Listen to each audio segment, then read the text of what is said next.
All right, so I've already talked to John on the phone, so he knows we're about to walk in the door. So if you're not familiar with John, he is the owner of Missile Baits, so he knows we're coming. He's got an awesome crib too. Check out his little office there. Woo! Got the fancy leather chair. There is my man working already. So guys, check this warehouse out. This is like awesome. I know all you guys who throw missile baits, this is where it happens. And we have the one and only John Cruz. So for any of y'all who are not familiar with John Cruz, my man has been fishing the Bassmaster Trail for 18 years, and he has made the Bassmasters Classic 11 times. This dude is a stud. All right, I'm gonna tell you right now, this dude is a stud. If you don't know John, you need to get to know him. Go on Instagram, Facebook, all the social media platforms. You will find this dude. Okay, another great thing about this dude, he does his program of autism awareness, and as you guys know, the winner of this challenge at the end of the year, which could be John, is a $300 donation. And I'm assume you have who you're going to donate to. Yes, we're gonna donate that to My Little Buddy's Boat. It's an autism charity run by my friend Eli Delaney. So we know autism is a big thing. So hopefully a lot of you guys who may have an autism child, you're going to be rooting big time for John. Right now, Greg Bohannon is in the lead. 135. Are you shaking, Greg? I am. That's a cool challenge. With a minute and 35, you scared? That's pretty quick, man. That's pretty. I'm not gonna lie. So if you go back and watch some previous videos, we did one with Greg Bohannon and Jacob Prosnick. And Jacob actually did good, but you realize that there's penalties in this challenge, right? Yeah. See, Jacob just throws all his stuff in the boat, so he should finish in last place. So if he did halfway decent, then I'll give him some credit. He's saying he's got hope, but we did hit Jacob up in the beginning of the year. So actually, you, Jacob, and Greg are having a good chance of winning because it's the first of the year. You could tell my boy is in his warehouse just rigging up, and you know he's got a ton of missile baits in there. So I know y'all want to know. So here we go. Rules are simple. I'm gonna ask him for 5 lures, and he has to find these 5 lures. It's going to be on the clock. If he cannot find a lure or presents us with the wrong lure, it is a 20-second penalty. 20-second penalty. But there's a bonus round, and after the bonus round, we're going to have a talk where he's going to tell you about a fish that he wishes he could get back. So I think it's time to start this challenge. See, I got my cheat sheet right here, so John doesn't know it. So all right, here we go. I gotta get out the clock. All right, so here we go. Rules are simple again. Here's the stopwatch. You guys can see starting on 0. So John, I hit the start button. Once all 5 lures are up here, you have to hit the stop. Okay, are you gonna tell me all 5 at one time? Nope, I'm gonna do them one at a time. All right, let's go. All right, I'm ready. So here we go. Da-da, da-da. He's nervous. Let's go. All right, here we go. D-bomb, black and blue. Black and blue. D-bomb, black and blue.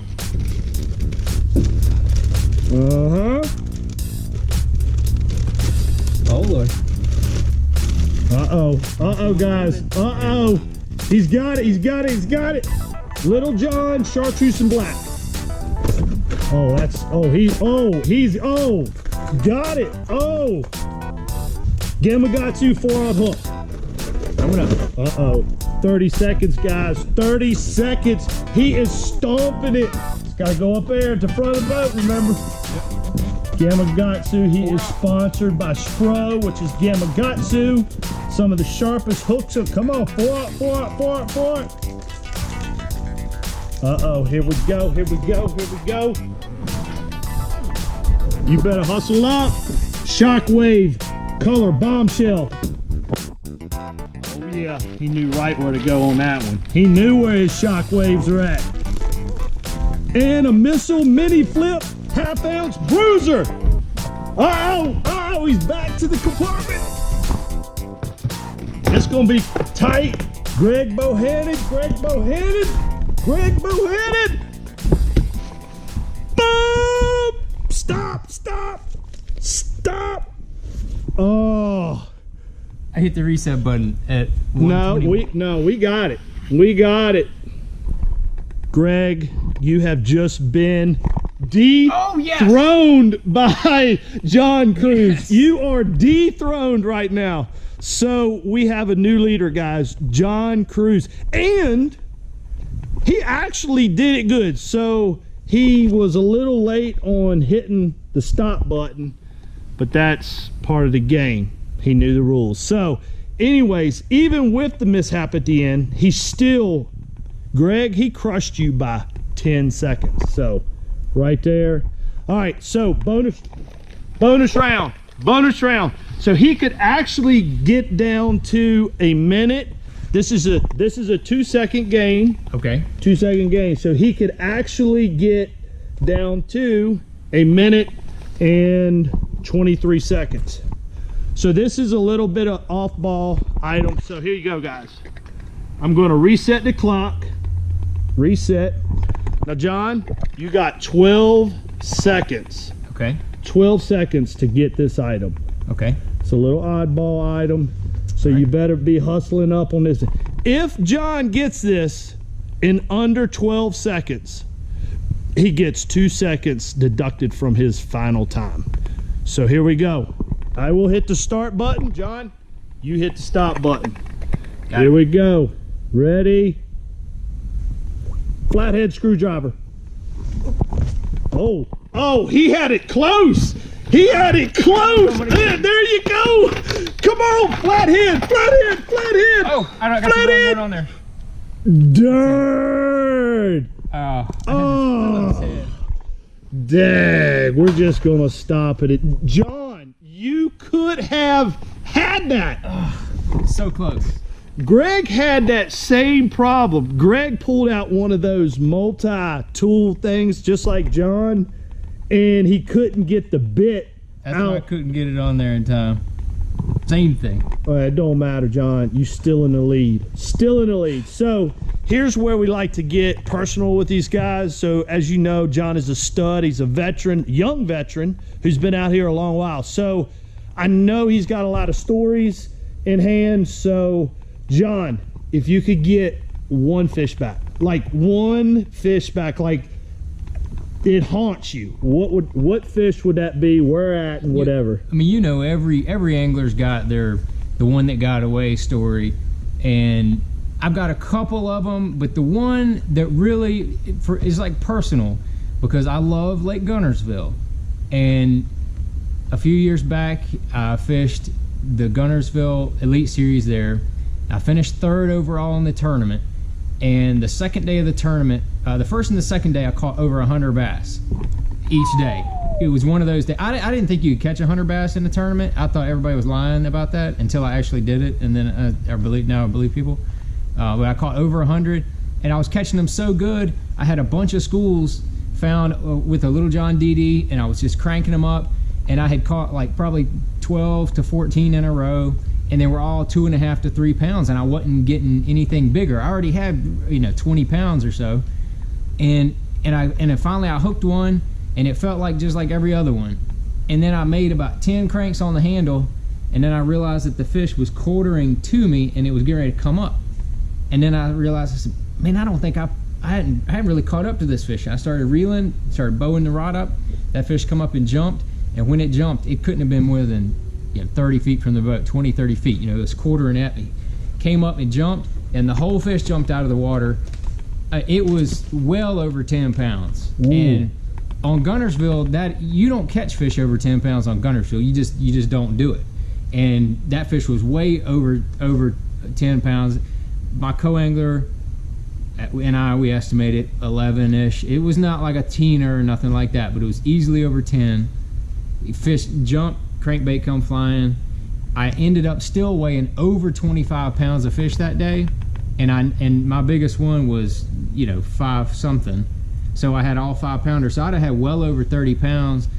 Would have had one of the biggest, if not the biggest bag ever weighed on Guntersville in a Bassmaster tournament, and it would have been epic. The fish, the whole limit, it just been epic. I still wouldn't have won the tournament, but it would have been just one of those epic days that you never ever forget. So, I mean, and the fish jumped all the way out of the water. That's why I can remember so vividly. Some of those ones you lose, kind of like wallowing on the top or whatever. It's not the same.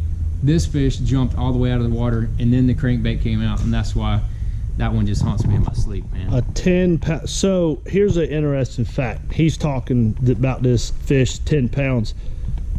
Have you ever caught a 10 pounder or a double digit? I've caught an 11 in a Bassmaster tournament. Darn. I have been fishing for 23 years, and still to this day, I don't have a double digit bass. That is the only double digit bass I have ever caught in my life.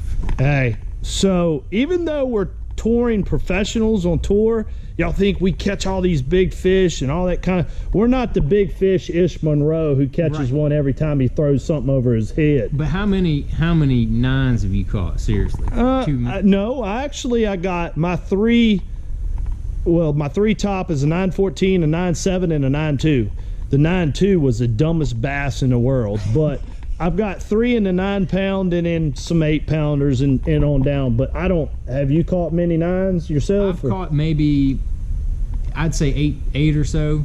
9. I don't think I've caught 10 9-pounders. I've caught probably a dozen or more, 8 plus. But we live in a state where, like, Virginia is kind of cold. It's snowing, and they don't grow that big in Virginia. So we do got kind of an excuse, but not a better excuse, because we do tour all over the place. Yeah, we go all over the place. So you guys saw Jacob Prosnick give the outro, and I'm gonna say Jacob's outro was not the best rhythm in the world. So I tend to believe that John has got a little bit more rhythm than Quarter Boy and Jacob. So the outro is simply the wave and then point at the camera. So guys, I appreciate you guys subscribing, liking, commenting, hit the notification button, follow John on all the social medias, look at his baits, check him out online, missilebaits.com. He's got crankbaits with Spro called Little John. He's just an incredible inventor. So here you go. The outro by John Cruz to end this video is, oh, that was good.